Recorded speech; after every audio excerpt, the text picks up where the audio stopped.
फुले जिंदाबाद जिंदाबाद जिंदाबाद, बाबा आंबेडकर जिंदाबाद जिंदाबाद जिंदाबाद, शाहू राजा जिंदाबाद जिंदाबाद जिंदाबाद, अण्णा भाऊ जिंदाबाद जिंदाबाद जिंदाबाद, फातिमा बीबी जिंदाबाद। नमस्कार, जाणून घेऊयात आजच्या ठळक घडामोडी। धर्मेंद्र प्रधान यांच्या राजीनाम्याच्या मागणीसाठी हुपरीत समविचारी पक्ष व सामाजिक संघटनांची रॅली। मोहन खोत यांचे एक दिवसीय लाक्षणिक उपोषण। केंद्रीय शिक्षण मंत्री धर्मेंद्र प्रधान यांच्या राजीनाम्याच्या मागणीसाठी हुपरी शहरात समविचारी पक्ष व विविध सामाजिक संघटनांच्या वतीने सोमवारी आंदोलन करण्यात आले। आंदोलनाच्या पार्श्वभूमीवर शहरातून निषेध रॅली काढण्यात आली। यावेळी आंदोलनकर्त्यांनी घोषणाबाजी करत आपल्या मागण्या प्रशासनापर्यंत पोहोचवल्या।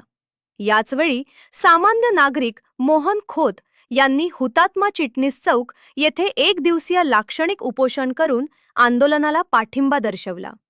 शिक्षण क्षेत्रातील विविध प्रश्न, विद्यार्थ्यांशी संबंधित धोरणे तसेच अलीकडील घडामोडींविषयी नाराजी व्यक्त करत आंदोलनकर्त्यांनी केंद्रीय शिक्षण मंत्री धर्मेंद्र प्रधान यांनी नैतिक जबाबदारी स्वीकारून आपल्या पदाचा राजीनामा द्यावा अशी मागणी केली। आंदोलन शांततेत पार पडले। कोणताही अनुचित प्रकार घडू नये यासाठी पोलिसांचा बंदोबस्त तैनात करण्यात आला होता।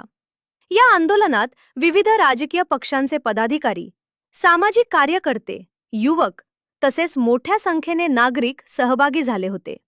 अशाच लेटेस्ट अपडेटसाठी आमच्या इंस्टाग्राम अकाउंटला फॉलो व यूट्यूब चॅनलला सबस्क्राइब नक्की करा व तुमचे कमेंट आम्हाला नक्की कळवा। मी मोहन खोत, नवी दिल्ली येथील जंतर मंतर मैदानावर ज्येष्ठ शास्त्रज्ञ आणि सामाजिक कार्यकर्ते सोनम वांगचुक गेली 20 दिवस आमरण उपोषण करत आहे।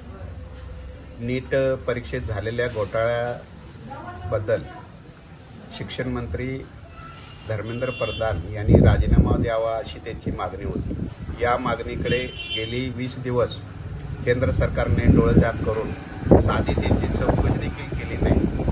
त्या शासनाच्या प्रवृत्तीच्या विरोधात म्हणून मी आज हे एकदिवसीय लाक्षणिक उपोषण करीत आहे आणि माझ्या या उपोषणाला इथं सभोवती बसणारे सर्वांनी पाठिंबा दिलेला आहे आणि ही जनतेची भावना केंद्र सरकारपर्यंत पोहोचून केंद्र सरकारला सद्बुद्धी पोचावी आणि जनतेच्या भावना केंद्र सरकारने जाणून घ्याव्यात अशी माझी या निमित्ताने विनंती आहे। धन्यवाद।